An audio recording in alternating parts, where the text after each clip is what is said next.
What's going on, guys? It's back to school month, end of summer, no more bikini season, and time to recount summer box office. We had some great cinema minds come in a few months ago to predict the summer box office top 10, and we were all wrong, but we got a few right. Let's meet our panel reconvening. Great to have him back. Oh, welcome back to the show, Dan Merle. Thank you, Hal. Oh, she is always fresh, never rotten. Can I call you the Queen Tomato at Rotten Tomatoes? Yes, you may. Gray Drake. Good to see you. And he's an old friend of the show. You know him from Schmoes Know and Collider Movie News, Christian Harloff. What's up, guys? Looking forward to being in last place. We shall see. We'll announce the results in just a bit. But guys, how was your summer at the movies? You had to go to an independent theater to have any satisfaction this year. She's so right. That is where it was, whether it's Hell or High Water or Kubo. The Lobster. Those were the movies that really hit. I mean, it had a lot of detail to them. It's a very disappointing summer as far as quality goes. Yeah, absolutely. So, okay, let's break down the summer a little bit. First off, we all had the incorrect #1 film, right? Really? Finding Dory swam up behind Civil War and took the #1 spot. We all said Civil War, and by the way, everybody that entered the contest, 95% of the people or more, all said Civil War at the #1 spot. So almost everybody was wrong on that. Okay, so what that means is that superhero movies are totally out. Fish movies are in. That's it. You guys, fish have legs at the box office. And it should be noted, not only was Dory the #1 movie of the summer, it is the #1 animated film ever, which is insane. Great. I would love to hear your thoughts on Suicide Squad. For those of you who don't know, the fans of Suicide Squad went pretty ballistic on your website, Rotten Tomatoes, and they tried to shut it down because the cumulative critic score was so low. Let's just shut her down right now. Shut me down. Are the protesters still there, or have they left? You know what? They've gotten very sparse. Actually, we've taken to bringing them coffee and donuts every morning. And critically, the movie was about the same as BVS. Like, the critics generally hated it. It's like a 25-ish% for both of the movies. And bless that man in Egypt who started his little petition. And the thing is that I'm into that kind of thing only because it gets people talking about criticism and about their opinions. Unfortunately, that so quickly devolves into like name calling and Rotten Tomatoes is the worst. And it's like, we're just the messenger, guys. But we're not shut down. You can't shut us down. I think people lose People lose a little bit of the nuance on the internet, which is that, yes, the composite score was similar to Batman v Superman, but I think if they really looked at the reviews themselves, even though a lot of them listed negative, they were actually, I think, more enthusiastic than the reviews for Batman v Superman. I personally liked Suicide Squad better, and I think more people, even though they might have been negative, were more in the middle. So it was an improvement, I think, generally, as far as the critics go overall, but it's just that the reviews still tended to list toward the negative side. Guys, I'd like to talk about a few of the tentpole movies that had big opening weekends, but then just kind of coasted to a stop, just kind of underperformed. Jason Bourne, Star Trek Beyond, X-Men Apocalypse. I think they all won their weekends. All mediocre movies. I liked Star Trek Beyond.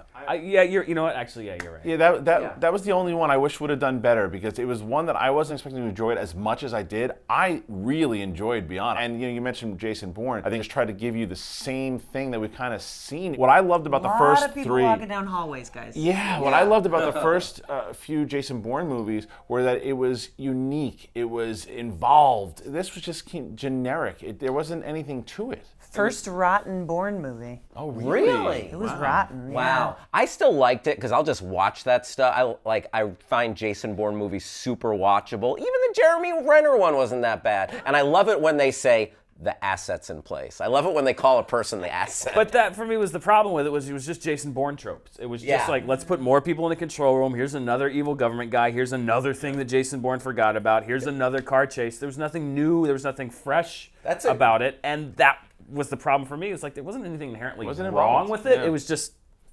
Let's talk about some of the big old flops this summer. Ooh, Spielberg did not have a good outing with BFG. Mark Rylance was amazing in it. The little girl was cute, precocious. It just wasn't great. No. Yeah, I was the only one that had it on my top 10 list and did not make it. Yeah, just again, not a terrible movie, but just nothing special. And like so many other movies, and yeah.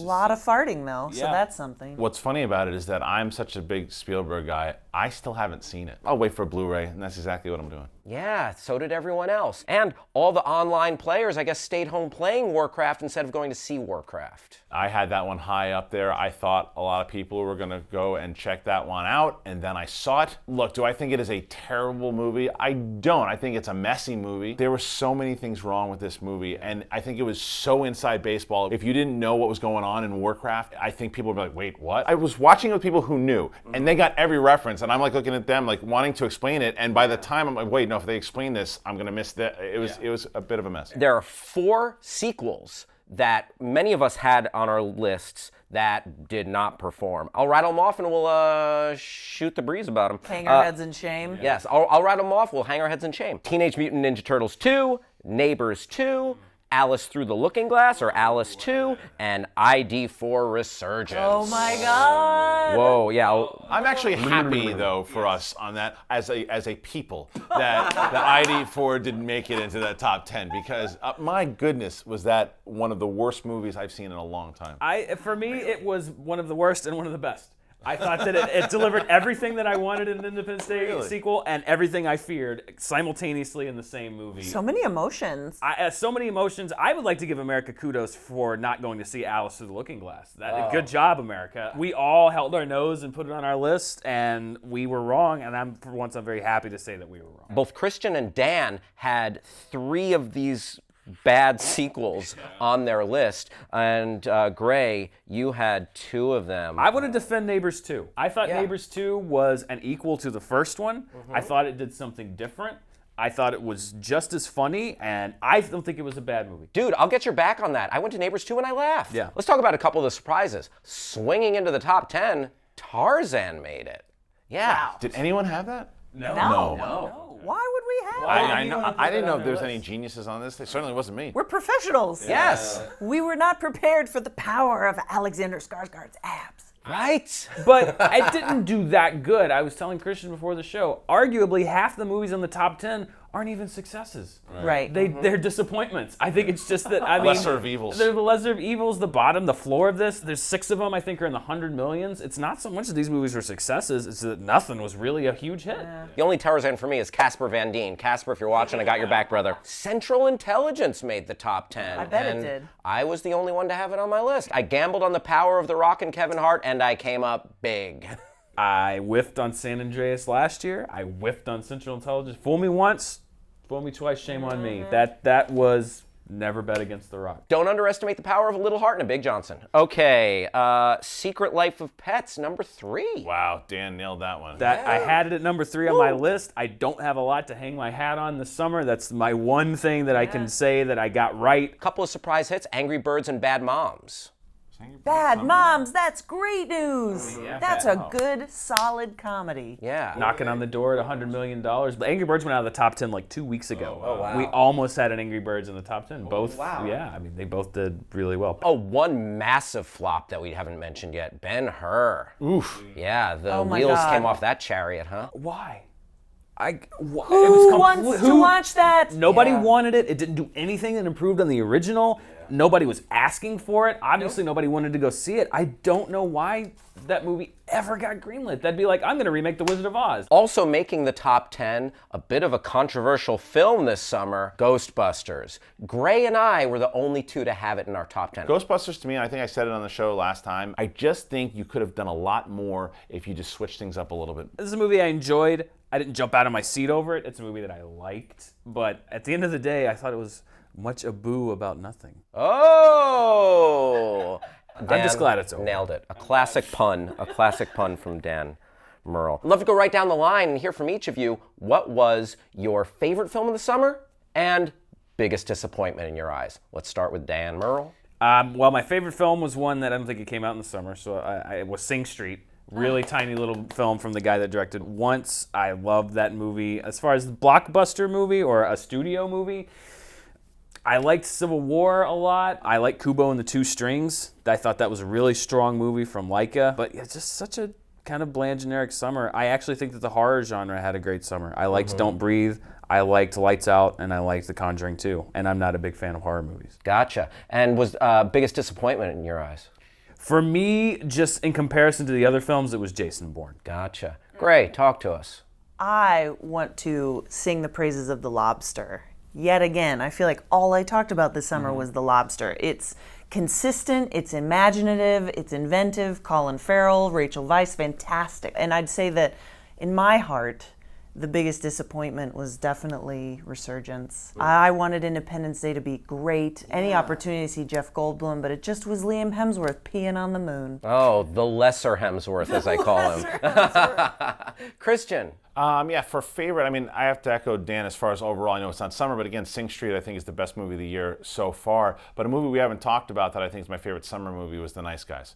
The Nice Guys was a movie that people are always calling for, how come there's not original movies? Well, you got one, you didn't go and see it. As far as the disappointing ones, I'm also with Dan here on Jason Bourne because I was so excited to see Jason Bourne. Like I really was, it was like on my top list for one of the most anticipated movies of the year because I love the first three so much, and it was a letdown. But I also am with Gray as far as I wanted Independence Day to just be dopey fun like the first one was, and it angered me in the theater. I do want the oil painting of Will Smith, though, that was hanging in the White House in Independence Day Resurgence. That was one of my favorite parts of that movie, is that an oil painting of Will Smith was hanging in the White House. That's great. Now, without further ado, let's reveal our results. Bringing up the rear with 6 of the top 10 films, Christian Harloff. I could smell it from here. 2 of us had 7 of the top 10 films.